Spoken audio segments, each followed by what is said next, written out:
Support comes from Gemma, architects, planners, and designers seeking to bring joy to their clients and communities. Details at gemastl.com. This is St. Louis on the Air from St. Louis Public Radio. I'm Jason Rosenbaum. Congress is still out of session through the end of the month, but a lot of people are still processing some of their big decisions, including the passage of the One Big Beautiful Bill and rescissions legislation that clawed back billions of dollars.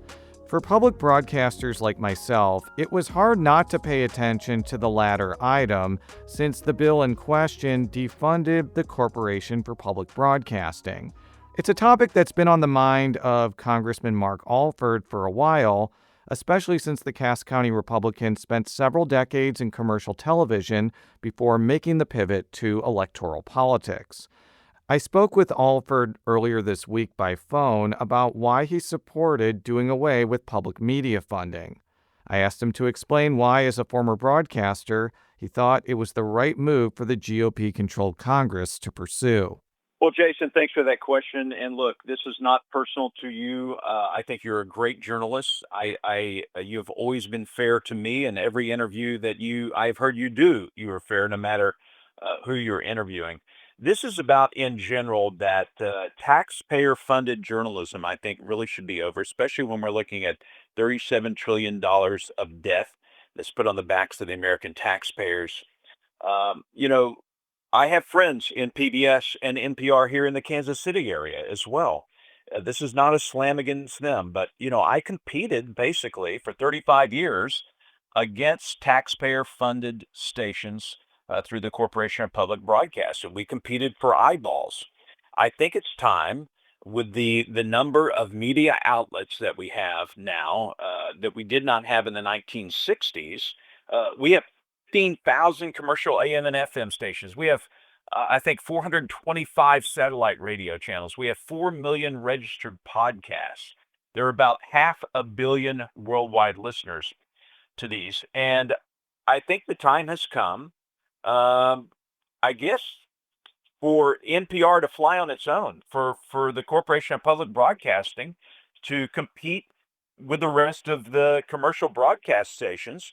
We are not trying to kill Big Bird. We're just trying to get him out of the taxpayer's nest and get Bert and Ernie to move out of their parents' basement. It's time to grow up and compete with the big boys. You guys do a great job, and I'm sure that your great product could be readily sold, just like your competitors are doing.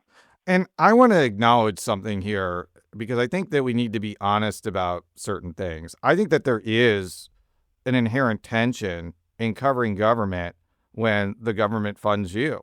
That's certainly the case for us for now, that we're part of the University of Missouri system and we're state employees. That will not be the case in the near future when we become independent.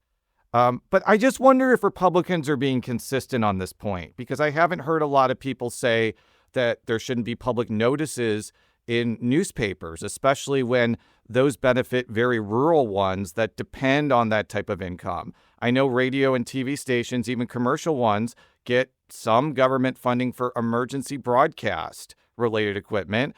And I've even read articles that Carrie Lake of Voice of America is bringing in things like OANN to Voice of America. They're not being paid for that, but that's still a massive in-kind benefit to that agency that other for-profit companies are getting. Is there a lack of consistency on this point that needs to be addressed before you really hone in on Corporation for Public Broadcasting? I don't think it needs to happen before we hone in on that. I think it can be in conjunction with that, and I welcome the opportunity to take a closer look at these. I know Carrie Lake. I know how she's trying to reform Voice of America, which I think needs some corrective steps. As far as the emergency broadcast system goes, I mean, that is a matter of national security. That is a matter of safety. The alerts that come down through the EBS have been critical in saving lives. There are instances, I know in St. Louis recently, where maybe it didn't do what it was intended to do. But look, I will give you this, Jason. I am willing to look at anything and all things, and as a member of the Appropriations Subcommittee that oversees the Federal Communications Commission and Brendan Carr, I am willing to have tough conversations with him as well, and whoever it is, to make sure that this is fair and that it is a deserving uh, correction in America journalism, information, and technology. Do you have any concern that this could cause smaller rural NPR and PBS affiliates to go out of business? I'm more concerned about what happens in Cape Girardeau and Warrensburg and Maryville and Chillicothe. What about you? Well, look, we regularly go to Warrensburg, the PBS station there. I think it's KMOS. Scott Fahn has a show on that. I've been on that show as well. They have a lot of help, of course, through their university. So the students who are working there are getting credit as well. I think they're paid some. But yeah, there's going to have to be a way, and I think there will be a way to pick up funding through other measures. NPR will be around.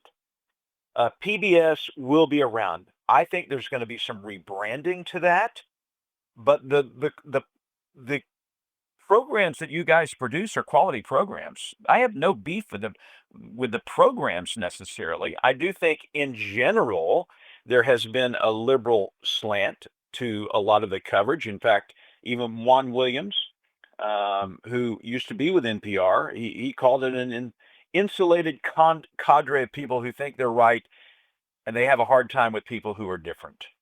I think, and this is a much larger discussion, Jason. I think you and I have talked about this before, maybe even off mic, about journalism in America and how we've got to, it's not my job to rebuild trust in journalism. I'm out of that market. It's the people in the business that need to do it. And so I think while we're trying to rebuild trust in Congress, journalism certainly has its job to do because information, accurate information, with as little bias as possible is paramount to the survival of a democracy in our republic.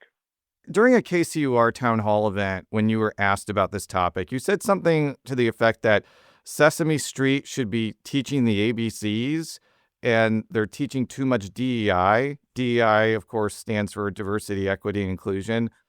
Can you give me an example of that, of what you find objectionable about like what Sesame Street or other PBS children's programming is doing right now? Well, look, I don't have a specific episode at my fingertips or something I can quote from that Big Bird has said or Bert and Ernie, but I do know this. The programs that were being funded to go into foreign countries, the basically, and here as well, teaching programs about diversity, equity, inclusion. And look, I don't have anything wrong against equality. The equity portion has always been an issue with me in that equal outcomes are not guaranteed in America. And I think that if you go back and look at, there is a vast, vast difference of the Sesame Street shows when I was growing up in the 1970s and 80s than what is on the air now. And I think if any objective American who took an episode from 1985 and compared it to 2025, there is a stark difference.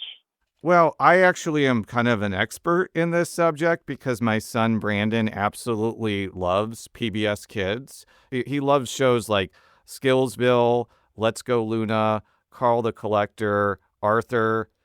So I have watched a lot of PBS children's programming in the last few years. And yeah, I think there are instances that I could see conservatives find objectionable, like when in Arthur, Mr. Ratburn, who's the teacher for Arthur, gets married to his partner, who is a man.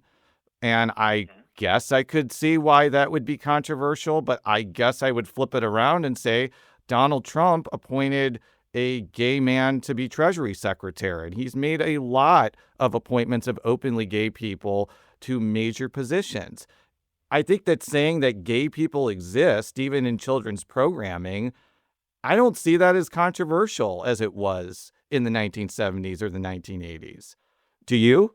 Jason, do you honestly believe that the average American knows that Secretary Besant or Richard Grinnell are openly gay individuals serving in the administration? I don't know the answer to that. And I know they don't spend all their time talking about their spouses who happen to be of the same sex, but I'm just making a point that, like, they are high profile public officials who are openly gay. And And that's because President Trump appointed them based on their merit, not because of their sexual orientation or whom they're married. And that's what this administration and what conservative Republicans are about. It's about meritocracy and not about diversity, equity, inclusion. That's my entire point. That was my point on armed services when we were trying to get DEI programs out of the military. Thank God we finally did, because our recruitment numbers were going through the floor. Uh, Fort Leonard Wood was freaking out that we were going to have to close the base if we didn't get more recruits in there. And thank God we've raised the recruitment, uh, meeting our standards now. We have 5 new companies there this year. This, you raise a very interesting point, Jason. There is a difference between acceptance and affirmation. And I think what we've gotten to a point in our media is this quest for affirmation rather than acceptance. Scott Bessent and Richard Grinnell, 2 fine Americans. I don't care who they're married to. I care about how they run the Treasury. And Ambassador Grinnell, I know he's running the Kennedy Center and uh, has other duties as well. But I don't really go through the cabinet and say, okay, well, who is Secretary Rollins married to? Who is RFK Jr. married to? I don't care. I care what they do for America. And I think that's how President Trump looks at it as well. well, RFK Jr. is married to Cheryl Hines, who was on Yeah, the Hines family. well, no, she was on Curb Your Enthusiasm with Larry David, a classic show that Okay. is arguably just as good, if not better, than Seinfeld. Though that may be even more controversial than the last question I just mentioned. I want to move on to something that you are very familiar with, and that is the concept of having public town halls, where, as a member of Congress, you face potentially hostile crowds who may not like what you're doing or what you're voting for in Congress. In fact, one of the members of Missouri's delegation, who represents all of St. Louis City and part of St. Louis County, Congressman Wesley Bell, encountered this head on this week when he faced a number of members out of a crowd at a town hall who were upset about his advocacy for Israel. This is a clip from that Tuesday event. What AIPAC is can I please finish? I'm gonna tell these folks anyway, so you might as well let me talk. So here's the thing. There's this propaganda going around, and so what AIPAC is donors all across the country who decide to use the portal to donate to show that they support the American-Israeli, that they support the Israeli relationship. That's what they do. That was Congressman Wesley Bell at an event in St. Louis, which was interrupted multiple times by people who were upset over the St. Louis County Democrats' position on Israel. Congressman, that may be eerily familiar to you because you have been doing town hall meetings since you got elected in 2022. You did a couple that actually got national coverage for being so hostile. Some Republican colleagues of yours have said don't do town halls at all. You seem to be taking a different tack. Like, why do these things that your colleagues are saying don't do? Jason, this is the basis of why I ran. I was a newscaster, a journalist, anchor, reporter for 35 years. I spent my lifetime listening to people. How can you go to Congress and, in my case, represent 774,047 individuals and not listen to what they have to say, even if they vehemently disagree with you. And so I'm bucking up. I'm buckling up, and we're going to hit our town hall tour next week. 15 stops in 4 days. We do it every August during our in-district work period. We have had more than 110 public meetings in 2.5 years, and I will continue to do that. We've had to make some changes. We've had to beef up our security, unfortunately, because of that. Not that we've received any verifiable threats, but it is tense out there. There are people coming in from outside of our district. We had a meeting in March at a coffee shop in Belton in Cass County. And usually at these Mondays with Mark's events, we'll maybe have 15, 20 people. More than 200 people showed up and tried to shout me down. I had a very loud microphone. I do think, I'm going to try to change my tone and tenor a little bit on this, because if I am truly going to listen, I need to listen. And if people want to shout and yell when I'm trying to answer, I'm just going to stop talking and let them until they're done. I'm going to say at the outset, I will be here for 1 hour, in some cases 1 hour and 30 minutes, and this is your time, and I am here to listen to you and answer if you want to hear my answers. But I will leave after the time expires, and I'm not running away. I'm not leaving out of the back door. I'm here to listen to you. If you want to have a conversation, let's have it. If you want to yell and scream and shout and get it out of your system, I can stand there and take that. I'm a big boy.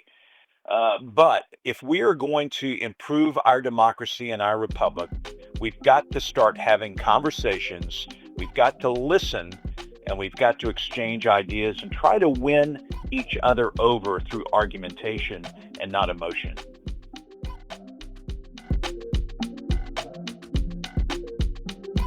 That was Congressman Mark Alford, who represents the 4th Congressional District that takes in portions of the Kansas City metro area, as well as Fort Leonard Wood. You can listen to my full interview with Alford, where we also discuss the Big Beautiful Bill and redistricting at stlpr.org or wherever you get your politically speaking podcasts.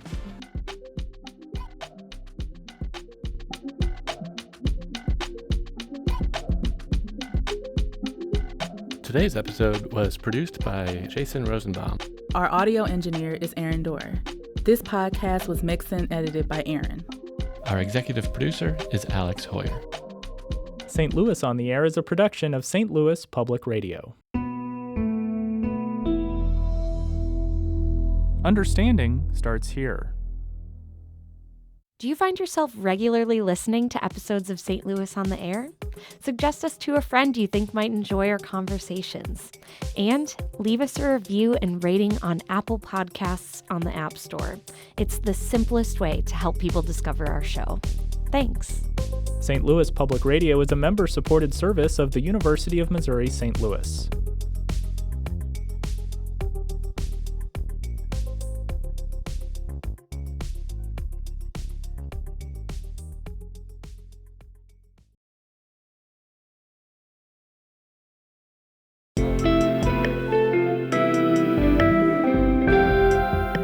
The Gateway brings you the day's news each weekday from around the St. Louis region and the state capitals in Jefferson City. Our schools are accredited. We don't need this bill. And Springfield. How many more years must pass before lawmakers see time is of the essence? I'm Abby Larico. Join me each weekday for The Gateway on the STLPR app or wherever you get podcasts.